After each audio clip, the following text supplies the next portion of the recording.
श्रोताओं नमस्कार। समसामयिक विषयों पर आधारित हमारे साप्ताहिक कार्यक्रम बातों बातों में के आज के अंक के साथ मैं विकल्प शुक्ला। श्रोताओं, प्रधानमंत्री नरेंद्र मोदी ने बीते 2 अक्टूबर को झारखंड के हजारीबाग में धरती आबा जनजाति ग्राम उत्कर्ष अभियान का शुभारंभ किया। यह अभियान देश के 63,000 जनजाति बहुल गांवों में चलाया जाएगा। छत्तीसगढ़ में इस अभियान के लिए राज्य के 32 जिलों के 138 विकासखंडों के 6,000 से अधिक आदिवासी बहुल गांवों का चयन किया गया है। यह अभियान क्या है और इसके अंतर्गत आदिवासी बहुल इन गांवों में बुनियादी ढांचे में किस तरह से सुधार होगा, इसके बारे में बात करने के लिए आज हमारे साथ हैं जाने माने विश्लेषक और पूर्व आईएएस डॉक्टर सुशील त्रिवेदी।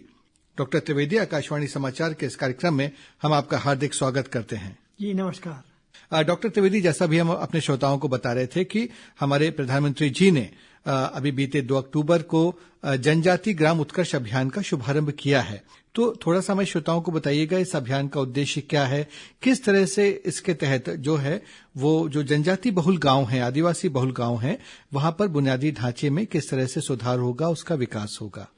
पहले तो धन्यवाद कि आपने इतना महत्वपूर्ण विषय चुना है जी, क्योंकि एक बार फिर से हमारी जो जनजातीय आबादी है वो केंद्र सरकार के लक्ष्य में है कि उनका सुधार किया जाए। जी। हम जानते हैं कि अभी आजादी का जब अमृत महोत्सव मनाया जा रहा था तब उनके विद्रोह को भी सामने लाने की कोशिश की गई थी। जी। तो उनके इस योगदान को ध्यान रखते हुए कि उन्होंने कितना योगदान दिया देश को स्वतंत्र कराने में, अब उनके क्षेत्र में किस तरीके से विकास किया जाए, इसके लिए एक नया अभियान शुरू किया गया है जो प्रधानमंत्री जनजाति उन्नत ग्राम अभियान के नाम से है। जी।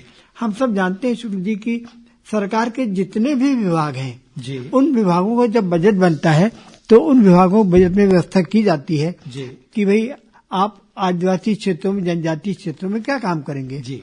तो सरकार ने इस बार ये देखा कि उनके जो भारत सरकार के 17 मंत्रालय हैं जी, उनके द्वारा लोगों के विकास और कल्याण के लिए 25 कार्यक्रम चलाए जाते हैं। अच्छा। और उन 25 कार्यक्रमों को एकजाई किया गया। जी।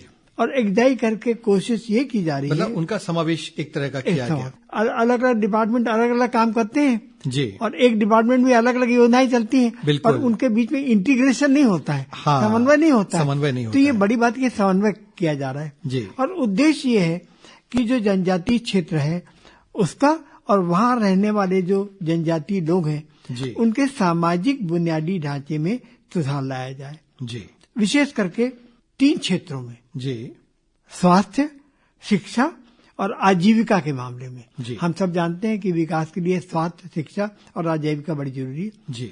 और इसमें लक्ष्य क्या रखा है कि हमारे देश की जो मुख्य धारा में जो स्वास्थ्य, शिक्षा और आजीविका का स्तर है और आदिवासी क्षेत्र में जो स्तर है इसके बीच में एक बड़ी खाई है, इस खाई को पाटा जाए। उनको शायद कौशल जो है वो प्रशिक्षण भी दिया जाएगा। इसीलिए अब सरकार ने ये किया है कि जितना भी बजट है जी, और जितने भी कार्यक्रम है उनको एकजाई कर दिया जाएगा और एकजाई करके ये कहा गया कि 5 साल के अंदर जी इन कार्यक्रमों को समयबद्ध ढंग से लागू किया जाए जिससे कि एक निश्चित लक्ष्य की प्राप्ति हो। जी। अब आपका एक सवाल था, बड़ा महत्वपूर्ण सवाल है जी, कि बुनियादी ढांचे में सुधार का क्या मतलब है। जी।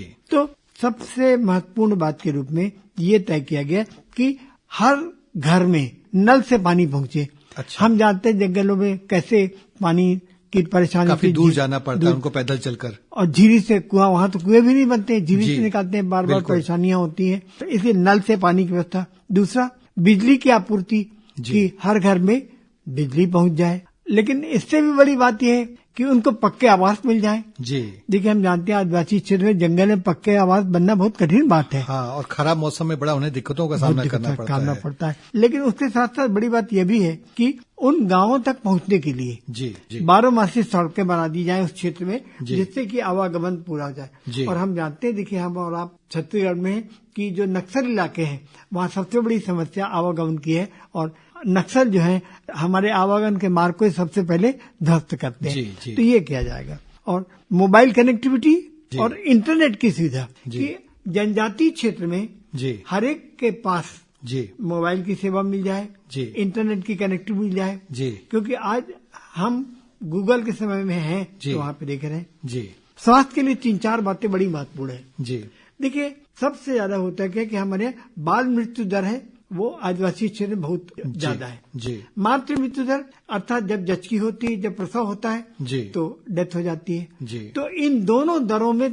कमी लाना है और इन दोनों दरों में इतनी कमी लाना है कि जिससे हमारे जो शहरी क्षेत्रों में, मुख्य क्षेत्रों में जो जिसको कहते हैं बाल मृत्यु दर है और मातृ मृत्यु दर है उसमें कमी आ जाए। और उससे के साथ साथ यह भी देखने की बात है कि वहाँ पर गांव में जो है अस्पताल तो होता नहीं है जी, तो मोबाइल यूनिट के द्वारा, हाँ, मोबाइल यूनिट के द्वारा वहाँ पहुंच जाए और मोबाइल यूनिट के वहाँ टीकाकरण की सुविधा उनको दी जाए ताकि उनको मतलब जो है वो छोटी मोटी बीमारी के लिए शहर ना जाना पड़े, दूर ना जाना पड़े। उप स्वास्थ्य केंद्र भी करीब में खोले जाए, उनकी पहुंच में हो, ज्यादा दूर ना रहे। 10 किलोमीटर मैदानी क्षेत्र में और पहाड़ी क्षेत्र में 5 किलोमीटर के अंदर की होना चाहिए। उससे ज्यादा उनको ना चलना पड़े, उनको एक स्वास्थ्य केंद्र वहां पर मिल जाएगा।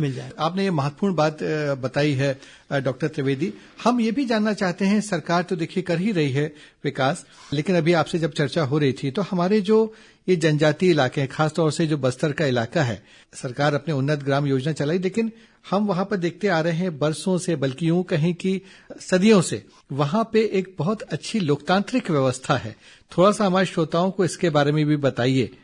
सुब्रत जी, आपने देखिए हम दशहरा मनाने जा रहे हैं जी, और हम बस्तर दशहरा तो प्रसिद्ध है ही, प्रसिद्ध है, करीब 75 दिनों तक चलता है, विश्व का सबसे लंबा चलने वाला पर्व है ये।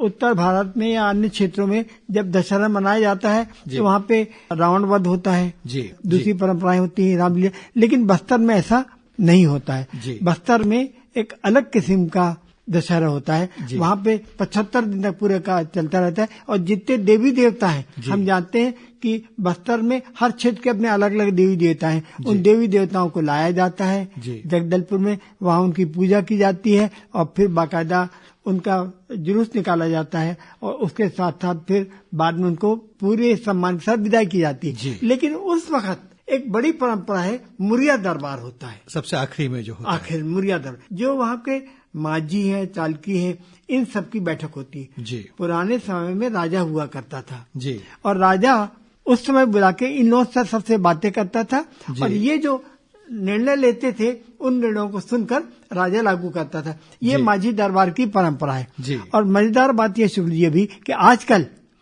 आजादी के बाद लोकतंत्र लागू होने के बाद भी अभी क्या होता है, मुरिया दरबार के रूप में वहाँ पे होता है, वहाँ पे सारे बड़े अधिकारी हमारे मंत्री मुख्यमंत्री से शामिल होते हैं। अब राजा तो रहा नहीं, लेकिन बात आई कि मुरिया दरबार की परंपरा कहाँ से शुरू हुई। मुरिया दरबार की परंपरा ऐसी शुरू हुई, इसलिए बड़ा बहुत ही इंटरेस्टिंग है। ये माना जाता है कि बस्तर में कोई लगभग 1000 साल से भी ज्यादा समय हो गया होगा। क्या हुआ कि बस्तर का जो जनजातीय राजा था उसका स्वर्गवास हो गया। अच्छा। और उसका कोई उत्तराधिकारी नहीं था। शायद राजधानी बड़े डोंगर में थी। बड़े डोंगर थी। तो जितने बड़े बुजुर्ग लोग थे वो अपना बैठे वहां पर और बैठ के उन्होंने ये निर्णय लिया कि अब कोई राजा नहीं होगा। अच्छा। और निर्णय लेंगे और निर्णय लेके उन्होंने कहा कि ये जो नींबू है उसको लेमऊ कहते हैं। अच्छा। बस्तर में, हाँ, बस्तर की भाषा में उसको लिमऊ कहा जाता है। अरे वाह, लिमऊ कहलाता है। वही राजा होगा। और उन्होंने क्या किया कि जितने भी बुजुर्ग लोग थे वो बैठे। उन्होंने, हम भी जानते हैं आटे का चौक पूरा जाता है। हाँ। और उसी पर पूजा पाठ किया जाता है। उन्होंने क्या आटे से वहाँ पे वेदी बनाई। वेदी बना के उसके ऊपर एक नींबू रख दिया।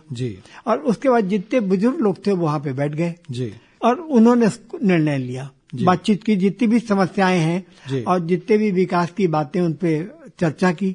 और उसके बाद उन्होंने क्या कि नींबू के 4 हिस्से बनाए। अच्छा। और 4 हिस्सों को उत्तर दक्षिण पूरब पश्चिम दिशा में फेंक दिया। अच्छा। तो इसका उसको नाम दिया गया लिमऊ राजा। लिमऊ राजा नाम दिया। और ये जो चारों दिशा में फेंक दिया गया, इसका अर्थ है कि लिमऊ राजा का जो आदेश अब चारों दिशाओं में लागू होगा। अच्छा। और वहीं पे बैठ के वो बातचीत करने लगे, सब कुछ होने लगा। और दूसरी बड़ी बात उन्हें कहा कि अब कोई उत्तराधिकारी नहीं होगा। अब इसी लोकतांत्रिक प्रणाली से कि जितने भी बड़े बुजुर्ग हैं, जितने भी पंचायत के प्रतिनिधि हैं, वो वहां पर बैठकर बातचीत करेंगे। और वो वही निर्णय लागू हुआ। इसके साथ एक और बड़ी दिलचस्प बात सामने आई। शासन में जो सहभागिता है लोगों की, उसका ये जो है कितना बढ़िया मिसाल है ये। इसकी एक और बात बताएं आपको कि बड़े डोंगर के पास एक पहाड़ी है। अच्छा। उस पहाड़ी के पास जो है गादी राव डोंगरी, अच्छा, गद्दी, और इस पहाड़ी से जुड़ा हुआ एक मैदान है जी। और मैदान में चट्टान रखी हुई है जी। तो ये जो बड़े बुजुर्ग हैं, बड़े डोंगर वाले, इसी चट्टान पे बैठकर अच्छा विचार विमर्श करते हैं। हाँ। और वो जो वेदी से लिखी है हाँ। उसी में वो आटे का बना के लीमों को वहाँ पे रख के बातचीत करते हैं। और कि वहाँ पर ये जो परंपरा बनी कि माझी, चालकी आदि बैठकर निर्णय लेंगे, जो समस्याएं हैं उनके पर विचार करेंगे और उनके निदान का रास्ता निकालेंगे और वही लागू होगा। अच्छा। और बाद में कहा कि ये परंपरा आज भी लागू है। बस्तर के राजा अपने माझी चालकियों के द्वारा लिए गए निर्णयों को लागू करते हैं। आपने एक और जिक्र किया था एक घटना का कि करीब 800 मतलब जो है वंशी जो राजा थे, तो उनके जो राज दरबार में लोग रहते थे तो उनको शिकायत मिली कि ये लोग जाके प्रजा को परेशान करते हैं। उसके बारे में संक्षेप में बताइए। ये भी आपने बहुत ही दिलचस्प बात बताई जी।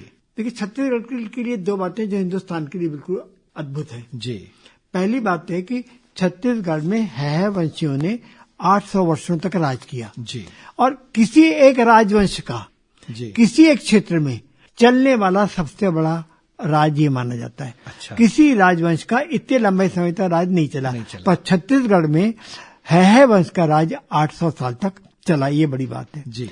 और ये उसका कारण ये माना गया, है वंश तक चला और कोई विद्रोह नहीं हुआ। उसका कारण ये कि है वंशी राजा अपने दीवान, दाऊ, गौटियों के पदाधिकारी थे, राज व्यवस्था चलाते थे जी। लेकिन उनको ये आदेश था कि वो खुद जाके कभी प्रजा को परेशान नहीं करेंगे। अच्छा। और गांव में जो पंचायतें थी जी, गांव में जो पंचायतें थी, जैसे लिमो राजा की बात की, वो गांव में पंचायतें अपना काम करती रहती थी। अच्छा। कोई करता नहीं था जी। और निर्देश ये था कि जाके किसी प्रकार का भी हस्तक्षेप नहीं करेंगे। और ये पंचायतें पूरी निष्पक्षता और पारदर्शिता के साथ काम करती थी। मतलब एक किस्म का पंचायती राज तब था वहाँ पर। मतलब जो भी उनके जो दरबार के लोग थे वो राजा को सलाह दे सकते हैं, लेकिन वो सीधे प्रजा के पास में हस्तक्षेप नहीं करते। हस्तक्षेप नहीं वो करेंगे, वो पंचायत जो निर्णय लेगी वही निर्णय माना जाएगा जी। और इसी कारण राज व्यवस्था के प्रति सरकार जनता में किसी प्रकार की उदासीनता, असंतोष, अविश्वास या आक्रोश की भावना नहीं पनपी जी। अब ये तो चलती है परंपरा, पर एक जो जिसको कहते हैं कि एक व्यवस्था बन गई, एक सिस्टम बन गया और उसका प्रभाव बनने लगा। इसका प्रभाव हम देखते हैं कि बस्तर में 11वीं शताब्दी में एक जबरदस्त इस पे घटना सामने आई है जी। बड़ी महत्वपूर्ण घटना है जी। शुक्ल जी, इसको हमारे श्रोताओं को जानकर अच्छा लगेगा।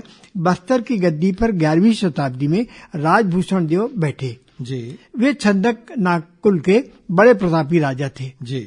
उनकी एक बहन थी जी, उसका नाम था राजकुमारी मासक देवी जी। मासक देवी बड़ी विद्वान थी जी। और उसने बस्तर के क्षेत्र में नारियों के कल्याण के लिए, उनको शिक्षित करने के लिए, वहाँ पे कृषि व्यवस्था को बेहतर बनाने के लिए जी बहुत ज्यादा प्रयास किए जी। उन्हीं दिनों में हम जानते हैं बस्तर में बड़ा अंतर पड़ता है, दूर दराज होता है। राजा के अधिकारी प्रजा पर अत्याचार करने लगे। अच्छा। वो जाके लगान की वसूली करने लगे समय से पहले, समय से जो निर्धारित लगान उससे कहीं ज्यादा जी। और राजा के पास ये बात पहुंच नहीं पाई जी। तो मासक देवी ने जो है 5 सभासद शिष्य थे, उनके सभासदों को बुलाया, हाँ। उनसे बातचीत की और निर्णय लिया जी कि ये कोई नहीं जाएगा। अच्छा। और अगर ये अधिकारी जाके वहाँ पे लगान वसूली में किसी प्रकार का अत्याचार करते हैं जी, समय से पहले जाके लगान लेते हैं, ज्यादा लगान लेते हैं या लगान वसूली में कष्ट पहुंचाते हैं, तो इनको राजा का द्रोही माना जाएगा, मासक देवी का द्रोही माना जाएगा। मतलब राजद्रोह उन पे लगेगा, राजद्रोह का लगाया जाए। और इस निर्णय को उन्होंने एक शिलालेख पर लिखवा के लगवा दिया। अच्छा। इस शिलालेख को इतिहास का बड़ा महत्वपूर्ण शिलालेख मानते हैं जी। और बड़ी बात यह कि उसके बाद राज्य में इस तरीके का अत्याचार बंद हो गया। 1-2 घटनाएं हुई तो उन अधिकारियों के विरुद्ध राज्यद्रोह का मामला चला के उन्हें सजा दी गई। यही वजह थी कि वो इतना लोकप्रिय थे प्रजा में और 800 वर्षों तक उन्होंने राज किया। बहुत बहुत धन्यवाद डॉक्टर त्रिवेदी, आपने न सिर्फ हमको जो केंद्र सरकार की योजना है उसके बारे में आज हमें बहुत महत्वपूर्ण जानकारी दी, उन्नत ग्राम अभियान के बारे में, और बल्कि आपने जो बस्तर में जो हमारा जनजातीय समाज है उसमें बहुत बहुत बहुत पहले से, प्राचीन समय से ही जो लोकतांत्रिक व्यवस्था है उनकी जड़ों में है, उसके बारे में भी आपने विस्तार से हमारे श्रोताओं को बताया। इसके लिए हम आपका हार्दिक आभार व्यक्त करते हैं। जी नमस्कार। तो श्रोताओं, इसी के साथ हमारे कार्यक्रम संपन्न होता है। अगले हफ्ते एक नए विषय के साथ हम फिर हाजिर होंगे। अब हम आपसे विदा लेते हैं। नमस्कार।